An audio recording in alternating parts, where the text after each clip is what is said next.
মাত্র কিছু সময়ের ব্যবধান, তারপরেই দার্জিলিং লোকসভা কেন্দ্রে হতে চলেছে এবারের লোকসভা নির্বাচন। দ্বিতীয় দফার এই লোকসভা নির্বাচনে শাসক ও বিরোধী উভয় দল প্রচারের অন্তিম লগ্নে এসে জোর কদমে প্রচার সেরে যাচ্ছে।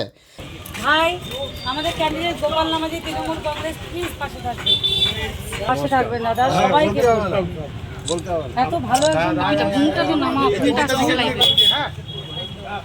নির্বাচন কমিশন সূত্রে খবর, আজ বিকেল 5টা পর্যন্ত প্রচার করতে পারবেন। সেই নিরিখেই তৃণমূল কংগ্রেস মনোনীত এবারের দার্জিলিং লোকসভা কেন্দ্রের প্রার্থী গোপাল লামা আজ শিলিগুড়ি বিধান মার্কেটের ব্যবসায়ীদের সঙ্গে জনসংযোগ ও প্রচার পর্ব শেষ করলেন।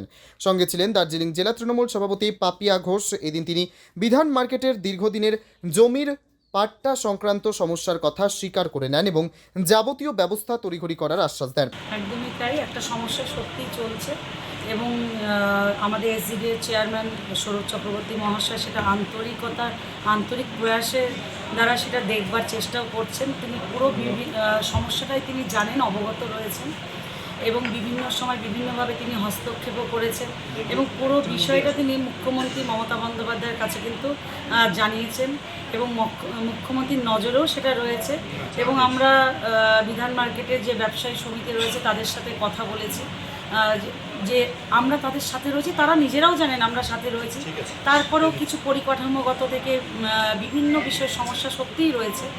যত তাড়াতাড়ি সম্ভব এই সমস্যাগুলো যাতে জটগুলো কাটানো যায় সেই দিকটা সবাই নজর দিচ্ছে এবং আমরা দলগতভাবেও সেটা বারংবার আমাদের মুখ্যমন্ত্রীকে জানানোর চেষ্টা করেছি, এসডিএকেও সেটা আমরা জানাবার চেষ্টা করেছি। পাশাপাশি বিজেপির প্রার্থী রাজু বিস্তারকে নিয়ে তীব্র কটাক্ষ করেন এই জমির পাট্টা দেওয়াকে কেন্দ্র করে।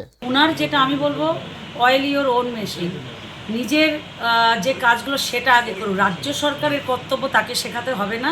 5 বছর পর ওই ব্যানার থেকে বেরিয়ে এসে পোস্টার থেকে বেরিয়ে এসে বড় বড় কথা এখন শুনবে না মানুষ।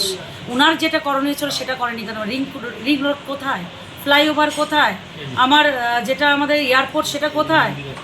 ওনার কাজটা দেখতে বলুন। রাজ্য সরকার জানে তাকে কিভাবে কাজ করতে হবে। ব্যুরো রিপোর্ট, পিবি বার্তা।